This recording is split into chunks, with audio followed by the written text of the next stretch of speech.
Leaders. America in Asia.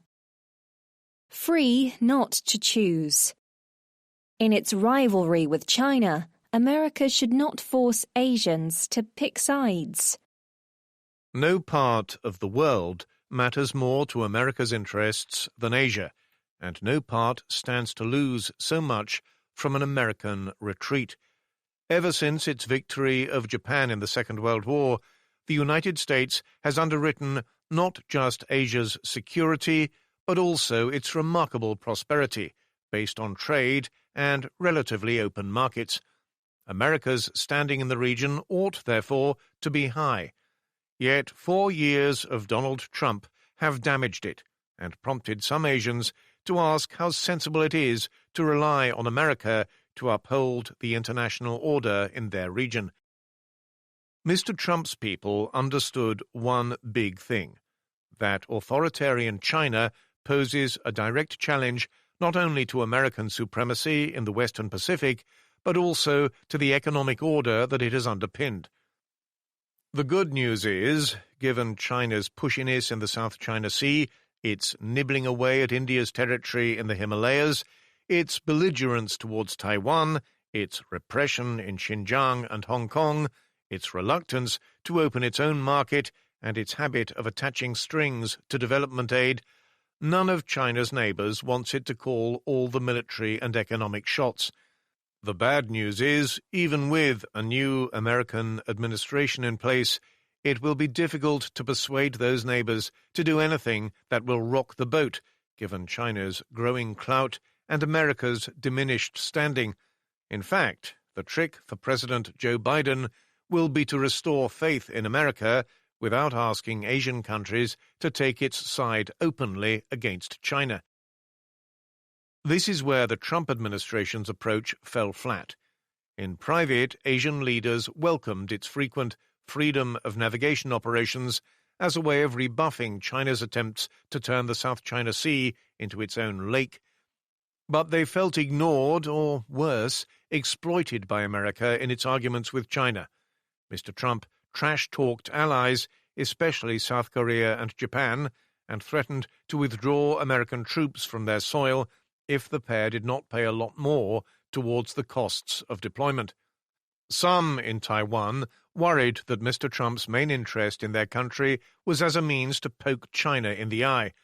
When Mike Pompeo, his Secretary of State, did remember the medium powers of Southeast Asia, it was to demand that they should sign up to the administration's ideological campaign to demonize communist China.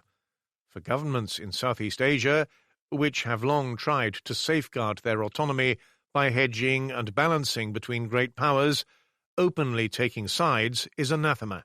Mr. Pompeo came across as smashing up the bar before closing time.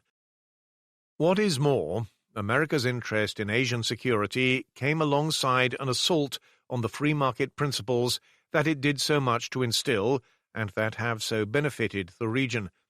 On his 4th day in office, with bipartisan support, Mr. Trump pulled America out of the Trans-Pacific Partnership, or TPP, a 12-country free trade deal.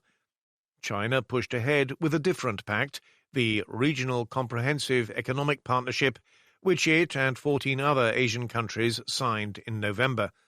The symbolism in terms of economic leadership could scarcely be starker.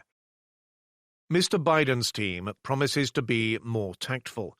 It is stuffed with knowledgeable Asia hands of the sort his predecessor despised. Just sending experts or political heavyweights as ambassadors instead of party donors hoping for a junket would help.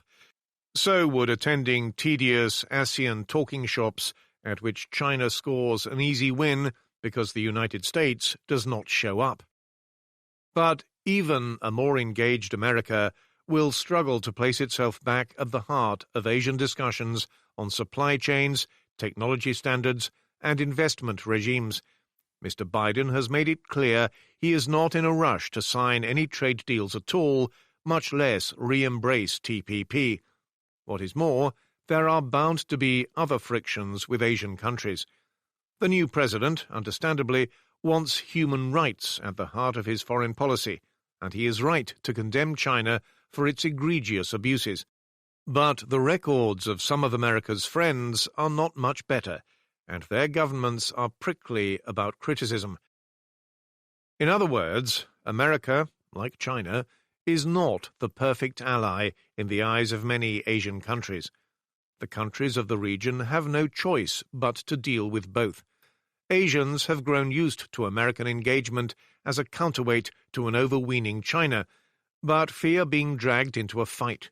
It would be better if Asian countries wanted to work with America in its own right, because they are drawn to American innovation, economic vitality, openness, and moral coherence.